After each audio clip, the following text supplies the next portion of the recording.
about. Now, I'm also happy to be back this year to be moderating this keynote panel of airport executives, and I think that's because so much of the time when we talk about air travel, we talk about aviation or just traveling in general, we talk about the airlines. And I think this makes a lot of sense because we have a lot of choice when it comes to airlines. So we can talk about the food and the entertainment and the prices, of course. We have far less choice when it comes to airports, sometimes no choice at all, which I think makes us all as travelers more beholden to the work that is being done by those on the panel today. Now also, the panel representing very different facets of the airport industry. We have from seasonal airports, and we'll talk about the challenges of running that, to, as Paul just mentioned, one of the largest airports in the world. So with that, I would like to invite the panel onto the stage. We have Athanasios Titonis, CEO of Mactan Cebu International Airport. Paul Griffiths, welcome him back up, CEO of Dubai Airports Company. Yiğit, Laçin, CEO YDA Dalaman Airport. This is located on the Turkish Riviera. Sanjeev Kumar, Vice President SITA at Airports Borders, Communications and Data Exchange, and Cyril, CEO of Cambodia Airports. Welcome, everyone.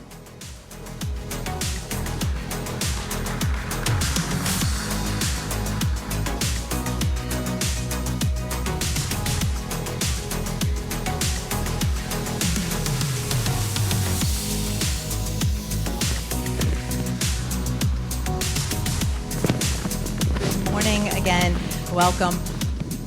Okay, I want to start off. We all have assembled here today. We've walked through this massive conference hall filled with vendors and companies that have come up with solutions to the various problems in the travel and aviation industry, correct? However, challenges still persist. So I'd like to start by asking the panel if you could please share the single greatest challenge that you're facing right now at your airport and what you are doing to solve it. Now, Athanasios, I'm going to put you on the spot first. As the Philippines, I'm looking at the data, you're sitting right on top of one of the fastest growing areas of the world in terms of air passengers in the next 20 years. So I'd like to know, what is your biggest pain point right now? Our biggest pain point, I would say two. One is the entry regulations in the country. Yeah, we want to ease them to create more business. As I said before, visa-free for Indians, for example. Operational, I would say the infrastructure around the airport, it's for us a challenging as well, a big challenge for us as well. And we're working with the government to manage these things to have a better access to the airport. That's the biggest two challenges. In our business as well, in the daily business, I think the biggest challenge is still working very close with the government agencies, immigration and security, to include them, to include them in our process. So let me start with one thing which I never achieved in my life, to have as SLA, a service level agreement with immigration. Yeah, to tell them you have to do that in 30 seconds or 40 seconds or 50 seconds. That's another thing, but we are good. They're doing a great job. But we want to have a kind of include them in our airport operation system. Paul? Sure. I think one of the biggest challenges is trying to see how we can increase the throughput through infrastructure. I mean, space and time are a big challenge. And I think, there's no one that will disagree that it's going to get more and more difficult to create new airport infrastructure for two reasons. One, it's very expensive, and secondly, in mature communities, there's a huge amount of environmental and other challenges which are right to have in mature communities. And I think the difficulty is we're going to have to get better at getting more out of what we've got. In most countries, there's enough airport infrastructure, it's just quite poorly distributed. And I think the difficulty at the moment is people are seeing building stuff as the way out. Actually, what I think we've seen through technology, improving flow is a far cheaper and more customer-friendly way of increasing airport capacity. So if we can focus on the technology that will improve the flow, if I can halve the amount of time a customer spends in the terminal, suddenly in the same space I can get double the number.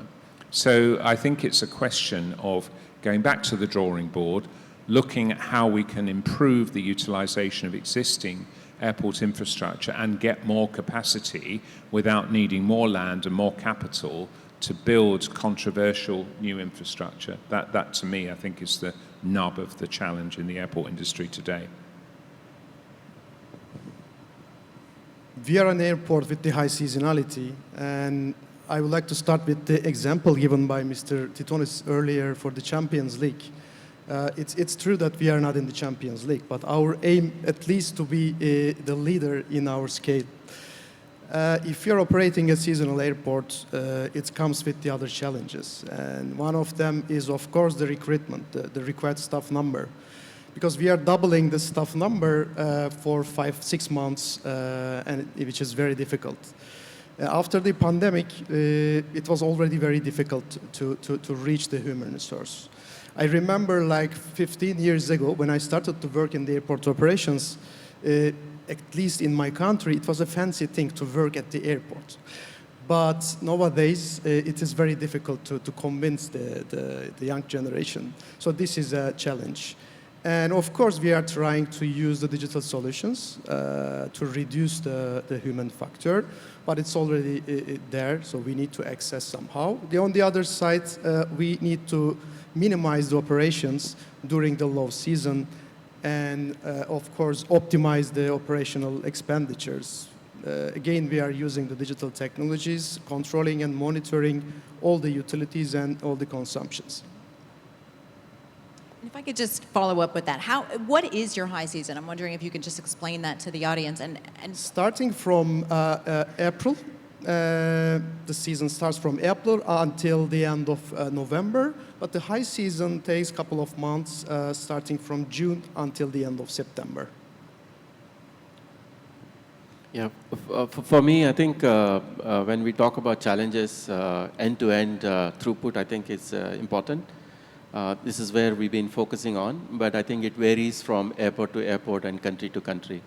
So we look at domestic travel in India is very different, end-to-end throughput, working through various processes and challenges with the regulators. And then looking at some of the major hub airports like Singapore, Hong Kong, and so the challenges are slightly different, where I guess is looking at how do we address the transit passengers, end-to-end throughput.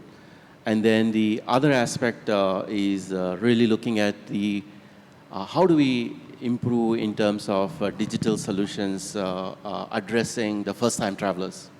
So we see that more in Asia, dynamically, the younger and middle class, which is wanting to travel various countries. So then we need to help to make this technology is accessible for them to use the technology what is being deployed. Good morning, everybody.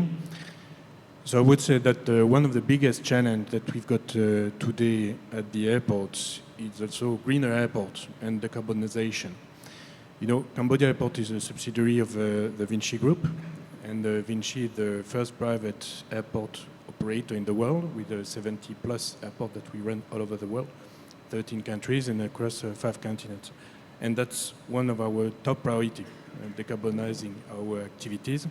We call it, internally speaking, positive mobility, and that's a pretty key strategy of ours and an ambition that we've got both on our own, but of course in partnership and interaction with a lot of our stakeholders, either the authorities, commercial partners, the airlines, etc.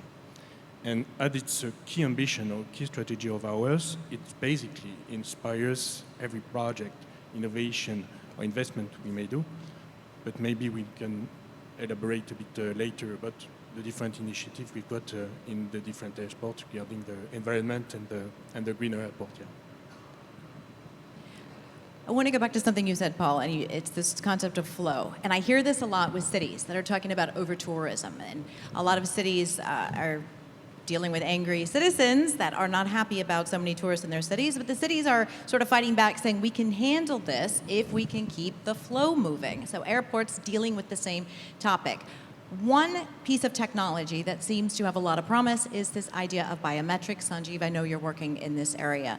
I sat through a very interesting conversation yesterday showing end-to-end, as you talked about, walking into the airport all the way to getting on the plane.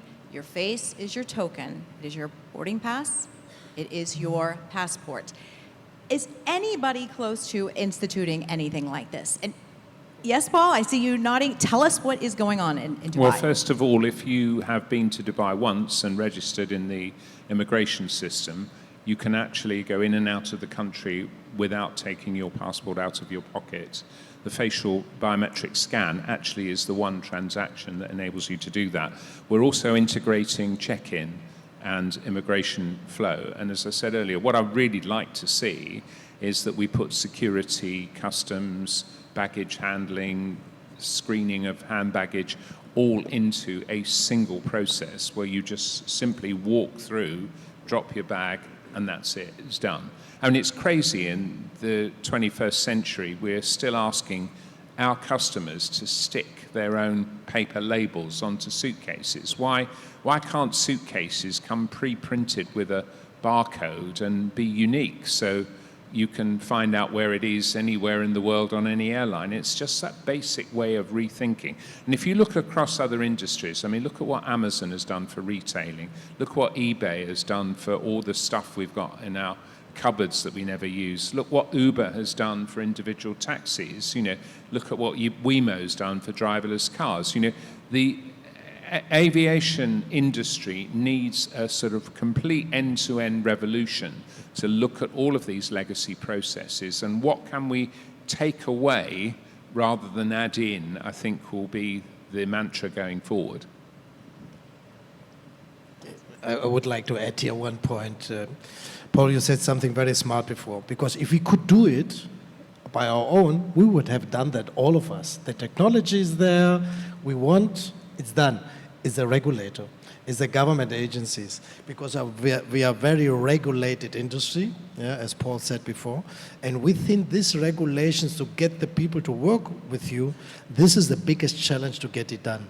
So I would like to give our example. Our example, as I said before, we have overseas foreign workers, right? They are working. Filipinos are all over the world, right? And we want to have for them really, let me say, a smart and calm journey. So what we are doing now with our group has a subsidiary, which is Aboitiz. I do a little advertising for them, data innovation, and they are developing for us right now exactly this product to have a seamless, really good travel from the beginning and end to the end. And to be honest, we saw that. Hong Kong has it in place. I was last week in Incheon. They have it in place. I'm just traveling there easy. So it's there. Yeah. So is it about convincing? Is it about convincing the government? And my understanding is that some are just much more conservative when it comes to relinquishing these, security issues and surrendering it to this technology. Is everybody sort of just taking a wait-and-see approach? Let's see how Hong Kong handles it. We'll see how South Korea handles it. Dubai? Well, I have to say, I think one of the things I'm often asked is what is the biggest barrier to delivering customer service at an airport? And I think the answer is too many stakeholders. I mean, without wanting to sit here and bleat, I think if you run an airport, you have the responsibility for the processes is so disaggregated across so many different government departments and different departments. Yet, if something goes wrong, you are responsible for everything. So the difficulty is that you don't run the entire ecosystem. You're involved, but you're actually not in control of it. And I think what we have to do is paint that vision and paint that picture. If airports need to be a beacon of the customer experience of the country, because we are the first and last impression that people get when they come to a country. And I think you can judge the progress a country has made by the sophistication and efficiency of its airport infrastructure. So if it could be seen as a national asset rather than a sort of public utility, how it's often run, I think that's a step in the right direction. I mean, we've been very fortunate in Dubai to have a leadership that actually brings all of those disparate stakeholders together and creates that single vision. And we have one DXB at DXB, which is our mantra for getting everyone, around the same goal of delivering excellent customer service. We had an awards ceremony a couple of weeks ago, and all of our stakeholders had a story and won something because of their contribution to that customer service vision. But sadly, I think we're one of the few airports that's able to pull that together because of our fairly unique situation. Sanjeev, I'm wondering if you can talk about Indian airports, because I know Indian infrastructure is sort of playing catch up, but they seem to be a bit ahead of the game here in terms of some of this technology. Yeah, absolutely. I think I just wanted to add 2 points earlier what Paul mentioned. I think when we talk about multi-stakeholder resource management and looking at the new way of looking at it is digitalization and Uberification across the airport. So you have multi-stakeholders, lots of resources are idle, and how do we actually bring that together and Uberify so that the resources are being well utilized, like Amazon or rest of the new gig companies. Then the second part, I think regulator-specific convincing, I think it has been, many countries have come across, I think Dubai is a great example of using biometric end-to-end. And then I think they are agreed to get away with the rubber stamps, right?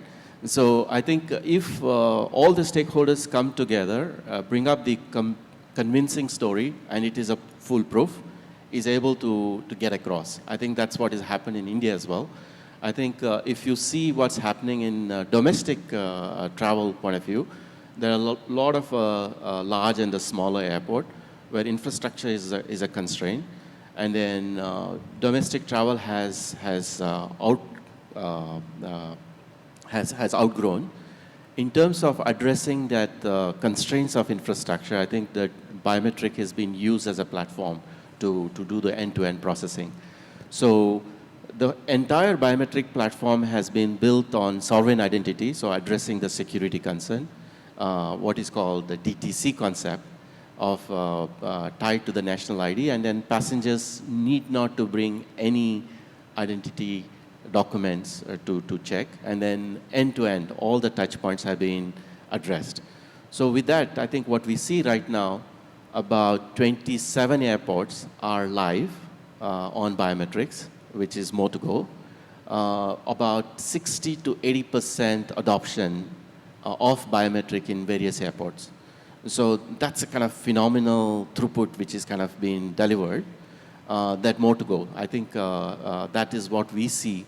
And then, knowing India was very conservative, very rigid in terms of the process and regulators, and then multi-stakeholders, how it needed to travel. So I think that's a fantastic example.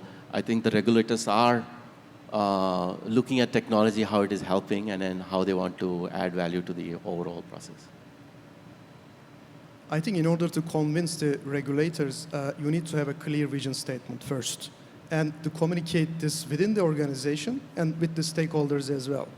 In our case, as I said, we are an airport with the high seasonality, and we are serving mostly to the holiday makers. And we said we want to be part of their holiday. We want to be part of their journey until the last moment they leave the country. And we communicated this with all the stakeholders, especially with the governmental institutions. And in the end, you need to highlight the benefits that you will get as a country from this. This is the way we follow. Yiğit, I'd like to stick with you for a second. We also talk about using technology to increase expediency to get passengers through, which benefits the airport and the passenger. But there's another issue that technology can do, and it can solve some of these staffing shortages, correct? Yiğit, I know you have a staffing issue because you have suddenly a rush of travelers coming at one time of year and not a huge population of people to choose from. I'm wondering if you can share some of the ways that you have found, technology or not, that have helped ease some of the staffing problems that you've had. Actually, this is something that currently we are working on it. We are very close to sign an agreement with SITA. Hopefully, we will close the deal soon. We are working on an integrated system, and all the operational processes will be monitored and controlled from the airport operational database. So we will be able to see the problems on time and allocate the necessary staff number. So this is that's something we are working on it. But of course, in the day-to-day operations, we are also dynamically managing the queues and trying to reduce the negative impact. I would like to add one point here. Look, the staffing issue, let's be clear, SITA knows that and the other ones as well. We can run an airport without staff more or less. It's doable. Technology-wise, it's doable, right? And my favorite example is check-in. Yeah? So what happened the last 20 years in our check-in processes? We moved it away from our infrastructure as much as we can. You have your mobile, you do the check-in, you fly without a bag, easy. COVID complicated it a little. That was really bad. We had all of us to have these papers. So that's easy. Still, the passenger, and this is what my favorite example was always my mother. She's in the 80s, right? And everyone said, no, you can't convince people to go with the e-gate, to do online check-in. And I used to say, if my mother can do it, everyone can do it, right? So, and it's possible. And if people cannot do it, then you have to ask them to pay for that. I think this is something which not every airport likes, not every airline likes that. We are discussing that with our airlines to say, okay, if you want to go to the check-in, you pay $5 more, right? And that helps us. I mean, airlines are doing that in Europe, long time. I know there are pro and cons, customer experience-wise, people are against that, but I see a big advantage to reduce our infrastructure, to have a seamless travel, and yeah, I think it's better for the customer experience. Would $5 be enough? Yeah, I don't want to. I thought about 20, but I didn't want to say this number here, right? Because then everyone will be upset. No, I don't know the number. It depends from country to country, depends from airline to airline, depends on the ticket. But this is something which we need to think about it. If we do that, some areas in the world is that very common, in Asia not. So we can think about it. If we cannot do that, just need a little bit of an incentive to incentivize people to get there. I want to actually switch gears, and I want to talk about the bags. Paul, you mentioned an area that I have long thought feels like we're in the dark ages, and that is that long strip of paper that goes and attaches to your suitcase.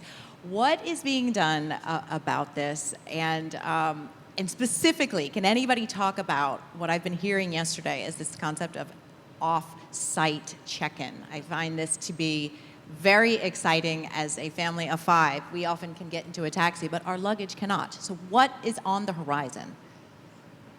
Well, if I may, I mean, I think the first thing is we've got to ask ourselves some hard questions. We've got to say, what is this purpose of check-in that we inflict on our customers? You know, how many products do we all consume where the company supplying the product already has our money? It knows what we want, it knows where we're going to, but it asks us to go to the point of supply and restate again many of the aspects of the purchase decision that we've already done. And I think, you know, a lot of airlines now are recognizing this. So when you go online to buy your ticket, you check in, you tell them, you know, how many bags you've got, you pay for the bags, you select your seat. The whole process is done at the point of sale, which I think is exactly how it should be. So the airport experience should be limited to bag drop, security and immigration. And as I said earlier, if you can get those into one quick, seamless process, then you've cracked it. I think the problem at the moment, we look at these things incrementally, and it probably comes back to the fact there are too many stakeholders in charge of each individual discrete process. So, as you say, with a family of 5, if you could do all of that at home and then just turn up at the airport, drop your bags off, walk through, have the security, immigration, customs, everything done without you even noticing it. You know, the most important thing is to keep that flow moving. It's in the interest of the customer, it's in the interest of the airport operator, in the interest of the airline, certainly in the interests of boosting retail revenue. So if we could just focus on the basics and say, why are we doing some of the things that we're doing in the 21st century? There's still 20th century at best process. So I just think, and I think you mentioned it earlier, you know, Google, Microsoft, Meta, they need to get into this space and transform all of the legacy stuff we've been inflicting on customers for decades. Yeah, just to add on what Paul is saying, I think specifically in terms of a bag, we see that 3 innovations which are kind of helping off airport.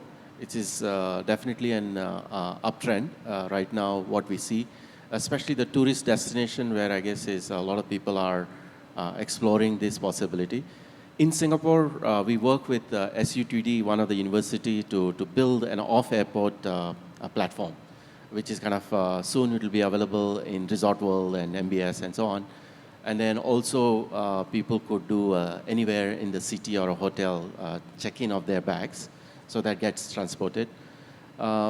Then we integrate with Apple Tags, those passengers who are wanting to worry about their bag and track it, so then Apple Tags, which they have, gets integrated, so they get notified how the bags are being processed. And third aspect, which we are doing a few pilots, which is completely based on augmented computer vision-based bags, which are not requiring any bag tags. So we would capture the biometric of the bag, and that would also reduce the damage claims and then the feel of the bag and so on. Those images can attach to the check-in app, whatever app, airline app or the airport app passenger would have, so they can continue to see the bag journey information coming through their app. So these, some of these innovations will help address some of those mishandled bags which we've been seeing. And the other aspect which we have built, and some of the airlines are already using it, is what we call Bag Buddy, which is based on completely AI-based through our World Tracer platform. If they want to trace their bag, where it is and whether it is lost or found or whatnot, and they can just scan the QR, the barcode, and then they can retrieve. And if they can't receive the bag, and they can report a lost statement, and then we will mobilize the bag to them. So a lot of this digitalization of leveraging the data and then giving that information to the passenger, this will definitely make a lot more comfort feeling for the passenger. I like that, the biometrics of the bag. Okay. I want to switch gears and talk about sustainability. Again, a lot of the talk in aviation is around airlines and SAF and carbon emissions, but airports play a role here too. What are you doing at your airport to decrease the environmental impact of the building and the operations that are happening inside? Cyril, you want to take this one first? Yes. So actually, as for us, so we've got an environmental plan, which is structured into 3 priorities. The first one is act for the climate. Our objective is to halve our footprint by 2030. And concretely speaking, how do we do that? So for Cambodia, for example, I can illustrate it with 2 projects that we had. First one is for reducing the energy consumption. We deploy the LED pretty much everywhere in our facility.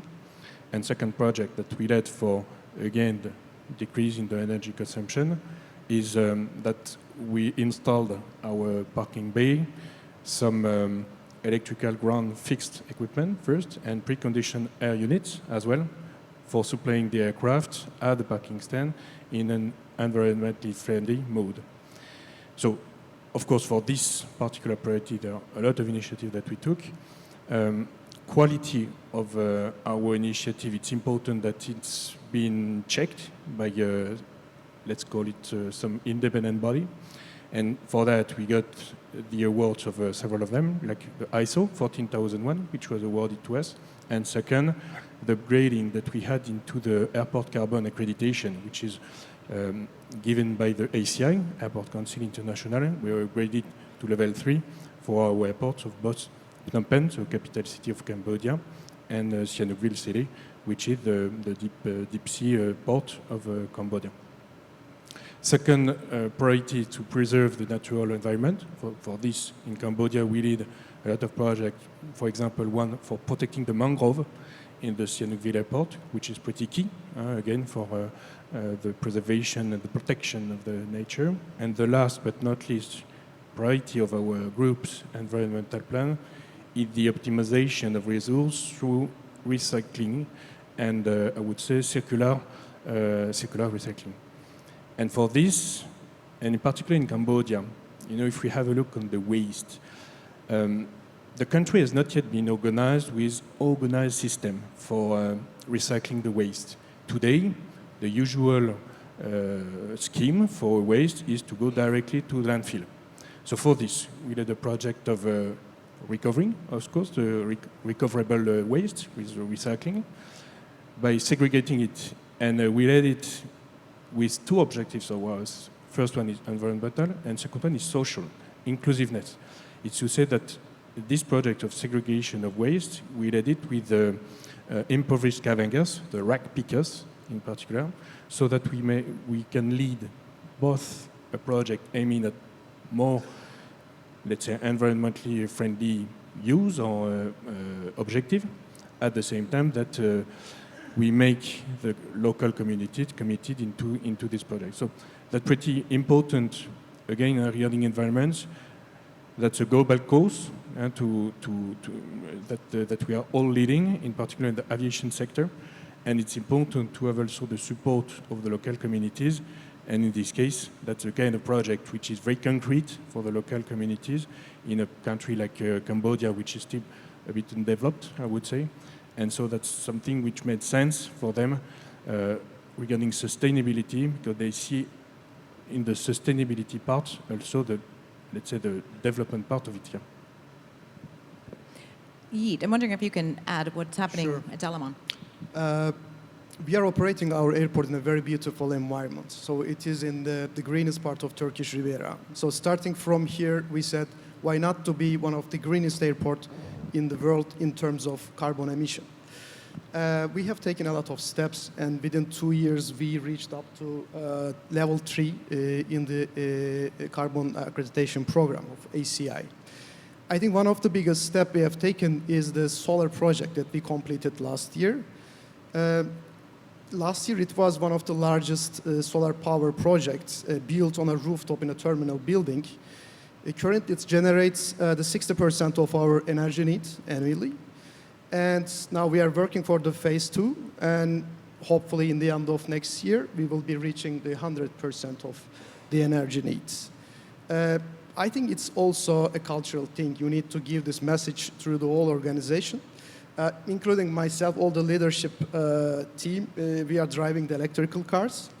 I have to admit that I am suffering a little bit because in Turkey, the infrastructure is not that ready for that.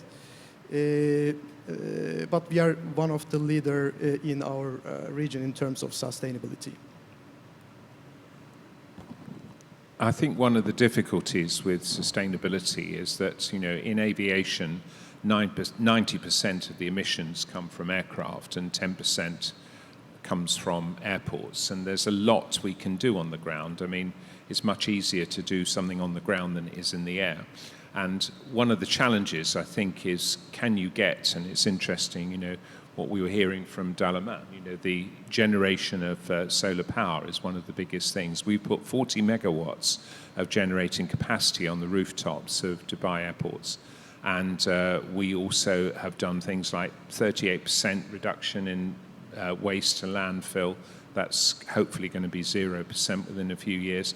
One of the other things is that we are trialing things like electric tugs for aircraft, and the idea is that we will not license any vehicle on the airport within a couple of years if it's not powered by any non-hydrocarbon fuel source. So there's got to be some changes. We were one of the first airports to eliminate single-use plastics from all our retail outlets. But the big elephant in the room is how are we going to abate carbon emissions in the air? And we're working very closely with the fuel companies to try and look at that. And everyone talks about sustainable aviation fuel, but the big problem about that is that the land take needed to produce enough feedstock for sustainable aviation fuel is just huge. And I think, you know, a statistic that came out of the UK was 12.7 million tons of fuel consumed annually in 2023.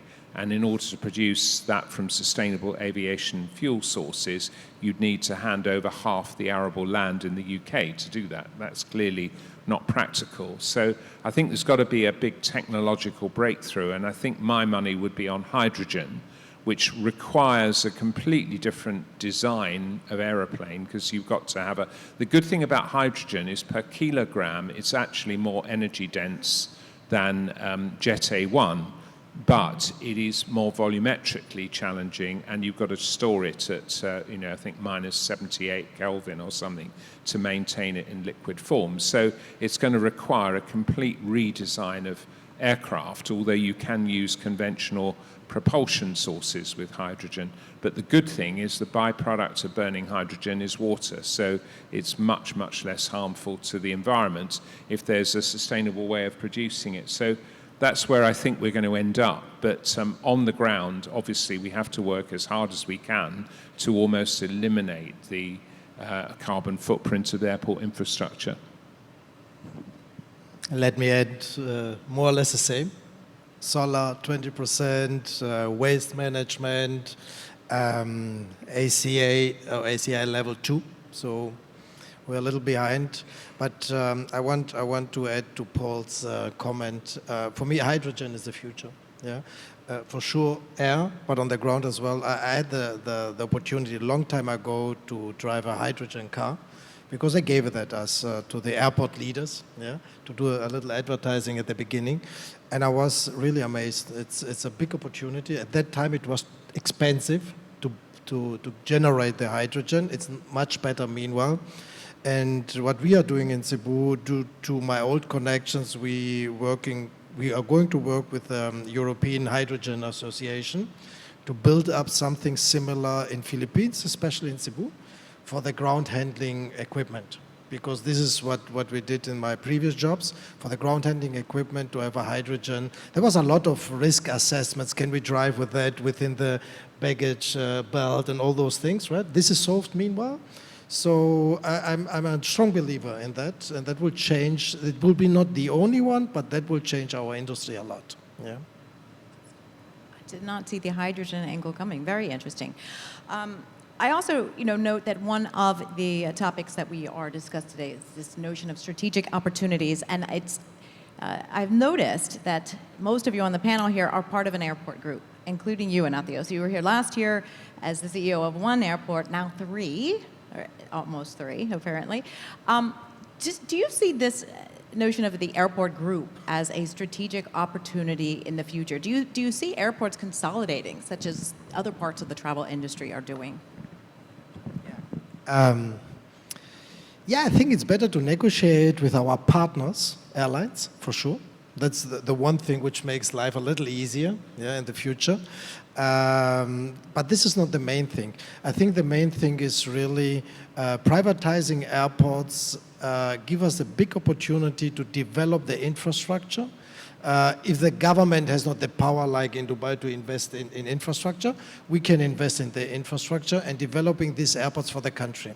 So this is the main thing for us, and efficiency-wise, as I said it before, I think ATC has remote towers meanwhile, right? If they can do that on the ground, we can do that, not that much, but we can work on that to control, to run an airport really, not remote, you will never run an airport remote, right? But some parts can be run remote, especially with the technologies. That gives us a big power. And business-wise, yeah, my favorite example is still our new model to be the main gateway for tourism in Philippines. If you go to the airlines, we have more than 3 airports, or the main airports except Manila. We have opportunity to develop business. So one, operational efficiency, and second is business development. That's the 2 main reasons.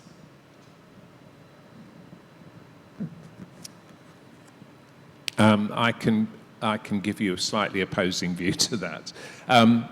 Over the years, I've often looked at and have been asked to look at operating other airports. So I think the problem is one of scale in our case. Obviously, we're the largest international airport in the world, and And actually, if my boss says to me, if I ever went to him with a business proposition to run an airport, he'd ask me, well, I thought you were busy enough doing what you're doing, so why are you asking me? I think the thing is that airports are cities, and we're mayors of a city with very little actual power over the operation. And I really think that the geographical differences and the community issues that are faced by different airports are quite diverse. So I'm not convinced that the economies of scale exist in the airport industry the way they do in other industries. I mean, having run Gatwick Airport in the UK and then coming to Dubai, I don't think that there are many things that I can think where the airport's approach to a particular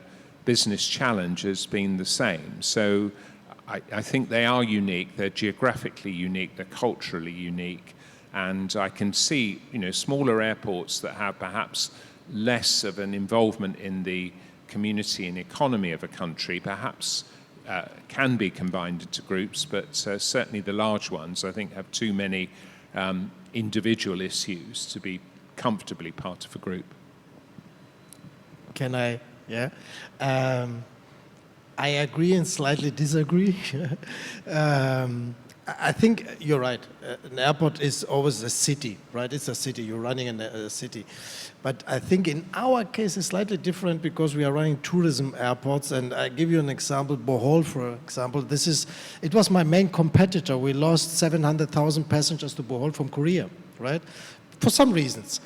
And having this in our portfolio doesn't mean that we are controlling now, we are bringing the passengers back, but we can combine a product flying via Cebu to Bohol and back to Korea again, because we figured out that an aircraft to Bohol has 50% passengers to Cebu, which they're using the boat to come over to us, right, a ferry boat. So we can create now a product selling this product. I think in our situation, we are pretty lucky to have a different product. So we are not going to another place in the world saying we run this airport as well. It's a 30 minutes flight away, Bohol, right? So this is our advantage. So that's why I strongly believe that this product will work in our case. You just mentioned something that I wanted to ask about. You said you lost some way to a competitor. Are airports, we know airlines are competitive, for sure. Are airports competitive? Do you compete with one another? Do you care about these awards that are given out? I think we're highly competitive. I mean, if you look at the connectors like Dubai, I mean, we have 60% of our traffic is home.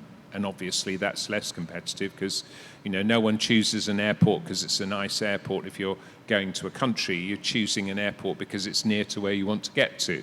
I mean, let's be frank about it, however nice the airport is.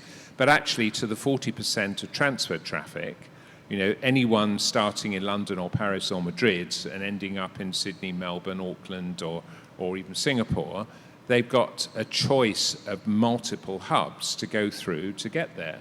And if the airport is dysfunctional or the reliability of the airport connectivity is not good, then those airports will be avoided. So I think about 85% of the transfer traffic that we handle at DXB could use another hub. So we are competitive in some respects, but again, it's the airlines that actually own the consumer relationship. They are the biggest competitors. We are a critical part of their supply chain, but we have to make sure that our product on the ground is as good as their product in the air. So we are competitive, and we're very, very focused on making sure we don't lose market share to competitors. But I think that's about quality of service, efficiency of connectivity, and of course the actual scheduling and the quality of the airline customers that we have. Can I add? Go ahead. I grew up in business between two big airports, Frankfurt and Düsseldorf, and I was in the center, Cologne, right? It was an 40 minutes train drive between these two airports. So we fight it within the same catchment area for the same passengers, more or less the same catchment area. So yeah, we are very competitive. We grew up in this competition, and this is happening now in Philippines as well. I said about Bohol, Manila, transfer. Yeah, it's different like this business, which is totally competitive, but smaller sized airports are in competition as well, definitely. We have just time for one last question. And we talk about here the evolving airport. I want to know how you see the future role of an airport in society. Now, we've always thought of this as a place that you go to get on and get off of a flight. But what about these new changing roles? Like we could look to Changi in Singapore. You have people that go to the airport to meet friends, to have dinner, to engage in entertainment. Do you see anything like that in your jurisdictions developing in the future?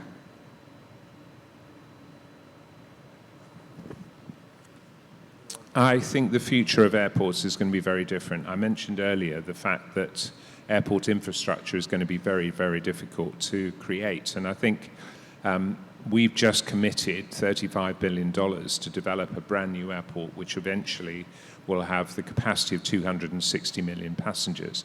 That will be the sole airport for Dubai in the future. And I don't think operating two large airports in close proximity is going to be economically or operationally viable. So, but I think that's the exception rather than the rule. I think the changes in aircraft technology, which will enable smaller aircraft to fly further more economically, will lower the commercial risk of operating long and short-haul services from regional airports. And I think regional airport capacity will see a resurgence over the next few decades. But I think the most important thing is there'll be a huge change in personal mobility. You know, we'll go to, you know, more smaller airplanes again. The eVTOL market is very, very interesting, the way that's going to change things. And, you know, for congested cities, it's going to be a game changer. The other thing is actually, if you think about the environmental impact, there's going to be a lot of legislation, I think, to mandate people to choose alternative, more sustainable forms of transport. And we've seen in France already the legislation against air travel over distances where there is a high-speed rail alternative. And I think, you know, road and surface-based solutions will become, you know, more sustainable and therefore maybe a better option in the future.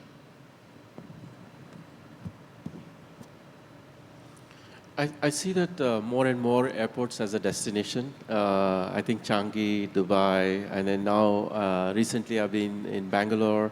You know, lots of F&Bs, and then you have lots of entertainment outside. And then now we see that coming up quite a lot in Hong Kong as well. So the airport hub, airport city. So I think airport as a destination, it's quite natural and quite pretty good in Singapore. Going to Jewel, getting you know, you don't have to struggle to get a table to dine at the Jewel. I think Changi is the notable exception to the rule. I mean, let's face it, an airport is a means of translating from an air journey to a journey on the surface of the planet. And actually, that is the key reason for it. And we actually are trying to push in the opposite direction. We've got this program called Please Cry at Home. Don't say goodbye to your relatives to the airport, at the airport, because you just add to the road congestion. So I think an airport as a means to an end has to be an efficient way of translating from ground to air. And it's going to be very few airports like Changi, which is a notable exception, that are able to be a destination for non-air travelers. But at DXB, we already have such high volumes and so many challenges on the ground. We prefer people to say goodbye or say hello at home. That's a very low-tech solution there to increasing efficiency, especially at the drop-off area, correct? Okay, we're really out of time, but we do have, if there are any questions from the audience, we do have a microphone set up in the middle. If anyone has any questions that they'd like to ask any of the panelists, you can walk up now. Oh, we have one question, okay. Good morning, everyone. So I have a question for Paul. So I was here yesterday, and MD of SpiceJet was saying that there are many hubs coming up in India, and which will reduce the traffic, connecting traffic via Dubai. How do you see this point? I've heard this for many decades. And I do wish the Indian Airlines well in their ability to be able to transform themselves into global airlines that can fly people directly to destinations. However, I do have to say that Dubai's primary market has been India since we started in 1960, and I think there's going to have to be a lot of progress made, particularly with the infrastructure in India and also with the bilateral agreements between India and other countries before the bypass of the Dubai hub is going to be a significant threat to my business. Although I do wish the Indian Airlines well, and the chairman of SpiceJet I've come to know very well, and I wish them every success. What Tata is doing with Air India and the modernization of the fleet is very interesting. I think, as we've said before, India has enormous potential to be an absolute global player in the aviation industry. It just needs to get its act together on infrastructure, funding, and also government policy to be a serious player. Thank you very much. And thank you to the panelists, Athanasios, Paul, Yiğit, Sanjeev, and Cyril. Thank you so much.